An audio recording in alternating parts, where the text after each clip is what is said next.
La douleur est révélatrice. Shalom bien-aimé dans le Seigneur. Notre méditation du jour s'intitule « La douleur est révélatrice ».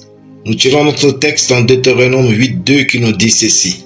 « Ton Dieu t'a conduit pendant ces 40 ans dans le désert pour t'humilier, te mettre à l'épreuve et connaître ce qui est dans ton cœur, si tu observeras ou non ses commandements. » Alléluia.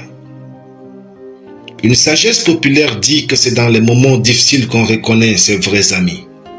Cette sagesse est construite sur le fait que la douleur est révélatrice. C'est une des bonnes choses que la douleur fait dans la vie. Révéler le côté caché des choses et améliorer votre attitude pour le futur. Comme pour Job, le croyant pieux ne choisit pas ce dont il doit souffrir pour devenir meilleur. C'est donc important de comprendre qu'on ne choisit pas toujours sa douleur. Mais Dieu permet chaque douleur dans votre vie pour révéler au monde qui vous êtes au fond. La souffrance humaine est le lieu de la rencontre avec la meilleure version de soi ou sa pire version.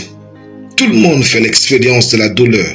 Les uns deviennent des meilleures personnes et d'autres mauvaises. Ce n'est pas la faute de la douleur, mais c'est l'attitude du cœur de tout un chacun. Toutefois, peu importe ce qui vous a blessé, vous avez tort de définir la vie à partir de vos douleurs. Parce que Dieu autorise chaque douleur pour révéler au monde ce que vous avez de précieux en vous. C'est à travers la douleur que les hommes et les femmes ont façonné les plus belles histoires du monde et accompli des merveilles jamais inégalées. Joseph, Moïse, David, Ruth, Esther, les apôtres, Abraham Lincoln, Nelson Mandela, Gandhi, Oprah Winfrey et bien d'autres. Ne laissez aucune douleur vous rendre mauvais. En effet, vous ne serez jamais meilleur en rendant le mal pour mal si ce n'est d'éteindre la lumière divine que vous portez en vous. Ne vivez pas par la négativité.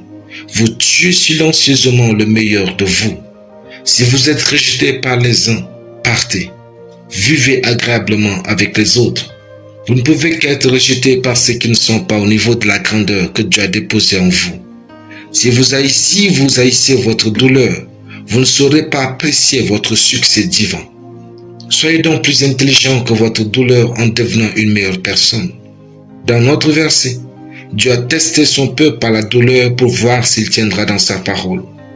Dieu permet certaines douleurs pour forger exclusivement en vous le caractère de votre réussite.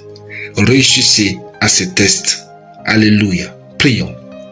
Merci Père pour ta parole qui me donne la force, la sagesse cachée derrière mes douleurs au nom de Jésus. Amen. Lecture biblique en une année. 1 Timothée 4 à 1 Timothée 6. Soyez bénis. C'était le pain du ciel.